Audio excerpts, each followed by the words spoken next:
With all the hype around Jintoki, people are going crazy trying to get him, and they have every right to do so because that man is literally broken. But I don't think people are giving Kagura a lot of recognition because, in my opinion, she's actually really good. So if you guys don't know what she's all about, whenever she enters battle, her attack and defense are increased by 10%, and when she's at 6 stars, it'll be at 30%. Whenever she actively attacks in battle, she gains a stack of hunger, which can only be stackable up to 7 times. And whenever she reaches 5 stacks of hungry, she gets so hungry, which gives her -1 mobility and she will attack right before the enemy. So pretty much the enemy will attack first before Kagura does. And by the way, she has a 100% chance to gain a stack of hungry whenever she ends her turn. Now this is her at 3 stars by the way. At 4 stars, she has an 85% chance. At 5 stars, it'll be 70%, and then at 6 stars, it'll be 50. Now you do want her to be at least at 4 stars so that she has a low chance of getting a stack of hungry,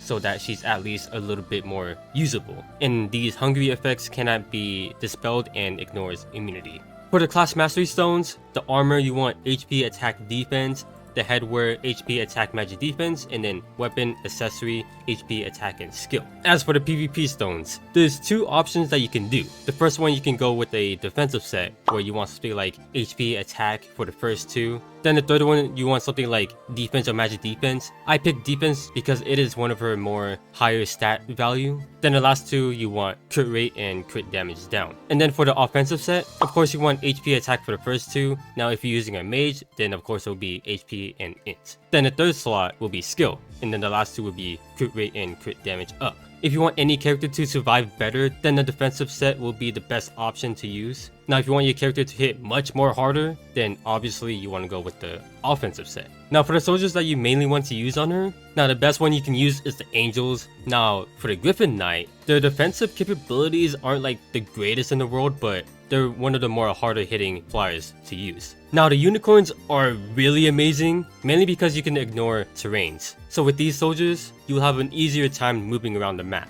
So I would say that these 3 are the best ones that you can use. Meanwhile, the angels and the unicorns that you will probably see a lot of people use more often. The Heaven's Guard can be another option because they can do more damage the more blocks that you move. That's the only thing to really look at. For the weapon, if you're using her as a Lancer class, then the Ragnarok most definitely. It's literally one of the best weapons you can use on any Lancer and flyers. But if you're using her in her Cavalry class, then you can do the Routing Light, which makes it so that you do more damage the more blocks that you move. There's also the Unstoppable Knight that you can use, which just makes it so that your attack increases by a little bit whenever the enemy's HP is at 100%. But if you don't have any of those that I've mentioned, then anything that increases her attack will be good enough on her. Just that whenever I mention a specific weapon or any equipment in general, then that would mean that it's the best equipment that you can put on that character. For the armor, there's 3 best ones to use. The first one being the Forbidden Defender armor, second being the Aeolus, and then the third being the Bloodline. Because these 3 give extra damage resist, which helps out a lot.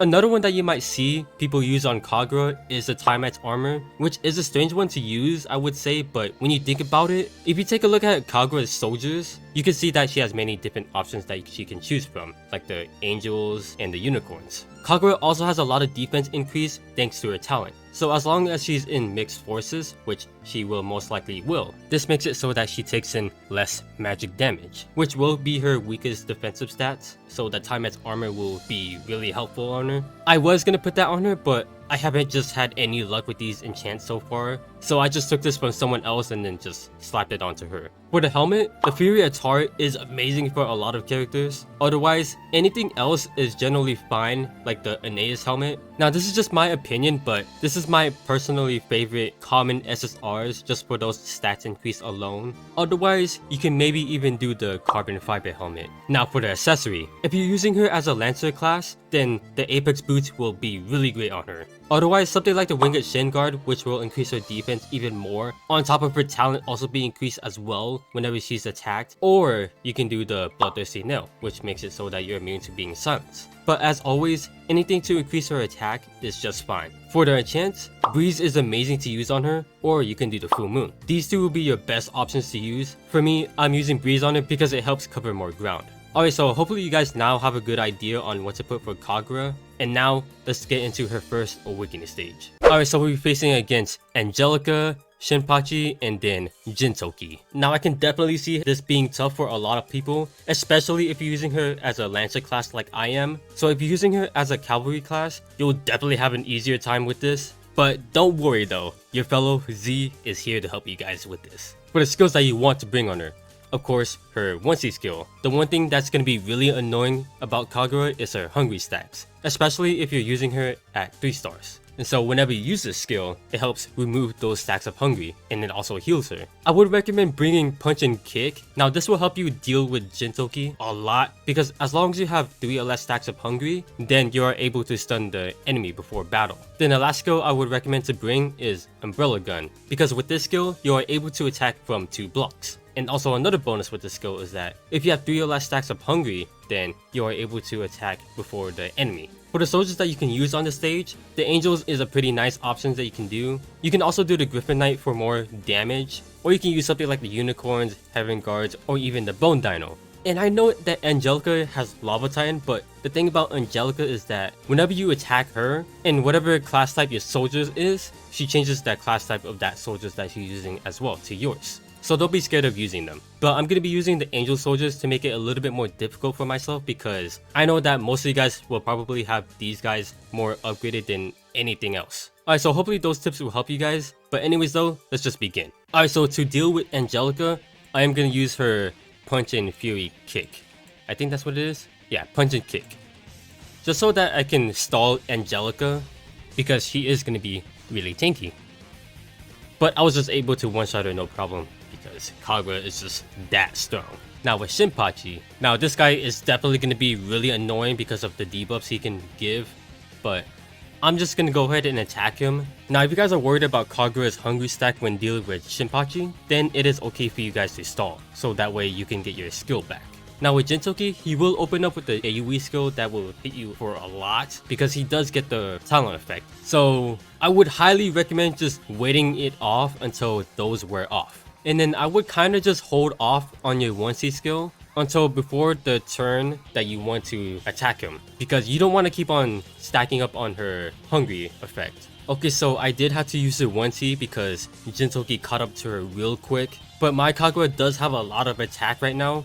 And so with the Umbrella Gun right here, she should be able to attack first, so the Samurai doesn't get off the little bit extra damage. But my Kagura was just able to one-shot him no problem. Kagura was just able to one-shot everyone in general. But if you can't one-shot Jintoki like I did, then if you can, wait around until you get her punch and kick skill and use that to be able to stun Jintoki, so that way he can't hurt you. And then on the next turn, use your Umbrella Gun from 2 blocks. And then with that, you should be able to finish him. I wanted to show that off, but Kagura was just one-shotting everyone.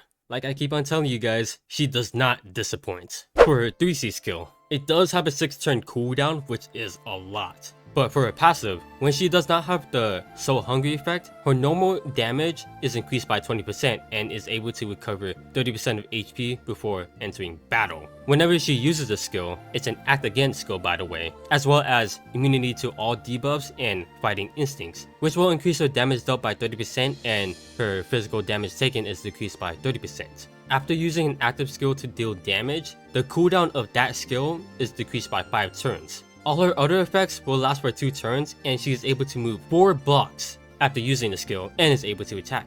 Her fighting instinct effect cannot be dispelled, and she won't gain a stack of hungry whenever she uses that skill. But what sucks about this skill is that whenever it ends, she gets 3 stacks of hungry, which is pretty lame, but then again, you're getting all these extra effects, which makes it almost seem kind of worth it. But the one thing that I do like about this skill, let's say that she uses this 3C skill, and then afterwards, she uses the punch and kick skill. The attack skill that she uses right after will be refreshed. But anyways though, this is her animation skill right here.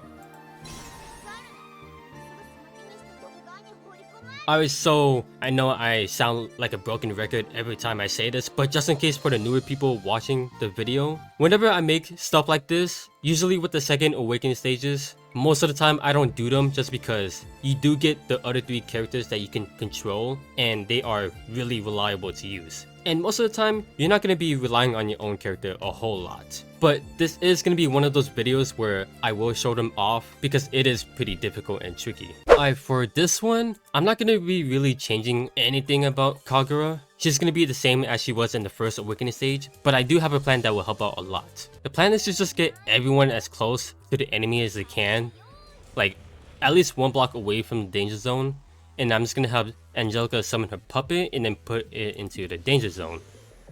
And what I'm hoping from this is that Jintoki attacks the puppet, and so that way our Jintoki, okay, there it goes. So that means our Jintoki right there will get the 4 stacks from his talent. Now if your enemy Jintoki just AoEs right there, then that's totally fine. Because I'm pretty sure it will be in range still, so that way Angelica's puppet will be able to suicide to the enemy. And what I'm going to do right here is use Ice Missile right here, just so that way Shinpachi can't guard. Now it is quite unfortunate that the enemy's placement is like this, but what I can do is just have Jintoki just AoE, I guess. What I was hoping for is that I can have Kagura at least wear down the enemy Jintoki, and so that way I can have our Jintoki finish off enemy Jintoki because he's gonna be really annoying to deal with. So I'm just gonna stun the Jintoki right here. Yeah, I was able to stun it there. I just want to be able to stun him at least so he isn't much of a threat. Now fortunately, the Ice Missile mobility debuff is 2 turns. So that means Shinpachi still can't guard for Jintoki. So I'm just gonna have Kagura hopefully finish off Jintoki.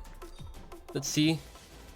Okay, yes, there we go. So now that he's gone, everything else should be pretty okay. Everything else should be pretty easy. So I'm just gonna have Jintoki finish off Shinpachi, because I don't think our Shinpachi right here is gonna do much, and then may as well just AoE. They haven't been able to do really anything so far. Okay, so I just have Shinpachi guard and may as well just have Jintoki attack. Why not? Shinpachi is really amazing. Even with all the debuffs, the enemies can't do. Enemies can barely do anything. And I said barely anything as he dies. But he was able to tank a lot of stuff pretty well. So I'll just have my Kagura take out enemy Kagura, hopefully. Yes. Okay. I'm just gonna have Angelica just wear down a little bit right there so Jintoki has a sure chance of killing her. And there we go. A bit tricky. So hopefully this whole thing will help you guys out. Just a fresh reminder that make sure to use Ice Missile with Angelica to use it on Shinpachi so that he can guard. And then after that, take out the enemy Jintoki as soon as you can because he is going to be such a big threat. Like even with Shinpachi's debuff, he'll still have a hard time dealing with them. So as long as you're able to take out Jintoki, then you don't have to really worry about the rest of the enemy. But yeah, now that we unlocked her 3C skill, let's go ahead and show it off. Alright, so just to recap on everything, she's able to heal 30% HP before battle, and she can essentially buff herself up. And whenever she uses a skill to deal damage after using this 3C skill, it will automatically be refreshed. So let's go ahead and see what's that all about. Alright, so here we are. Immunity to all debuffs. Fighting Instincts will increase her damage dealt by 30% and reduce her physical damage taken by 30%. And is able to cool down her skill. And has attack plus 20%. So whenever we use her attack skill, it should automatically be refreshed. Oh, she got to use that really late.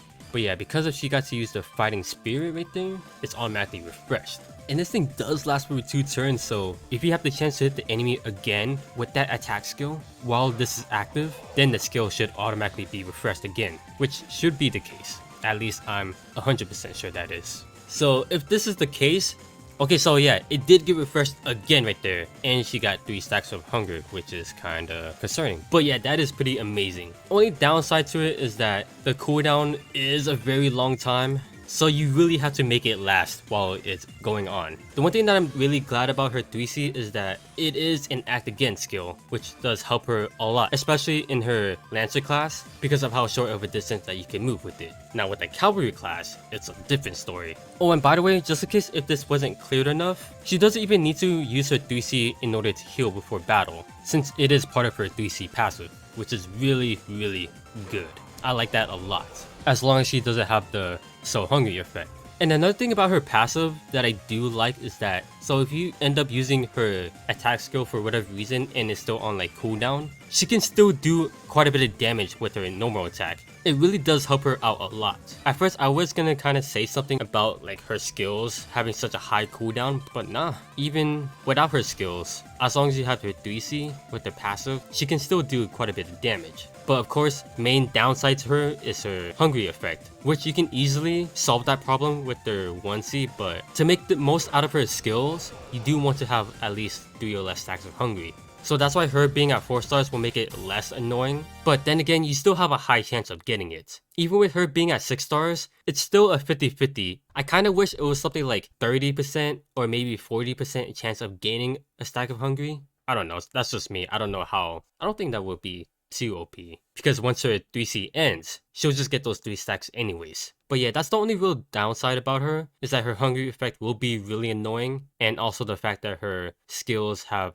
a high cooldown. Even with the 3C skill solving that issue, you still need to wait on it if you want to keep on spamming her attack skill. But other than that, she's a really strong attacker with lots of mobility, especially if she's in her cavalry class. And there we have it. That was Kagura's 3C showcase. Like I've always been saying, she does not disappoint. As long as you understand what she does, she's really amazing. For PvE, she's really good, but if you have her at 3 stars, you're really gonna struggle using her. So I advise at least getting her to 4 stars so that way you have at least a little bit more easier time. But 6 stars, Kagura is advised. For PvP, she can be really good, yeah. She can deal a lot of damage. She has a lots of mobility, especially with the unicorn soldiers, by the way. She really won't have trouble moving around. But I would say at least have her at 5 or 6 stars. Plus with all the extra effects that she can give and do, like being able to attack first with her 2 range skill and being able to stun the enemy with their other skill, it's pretty amazing.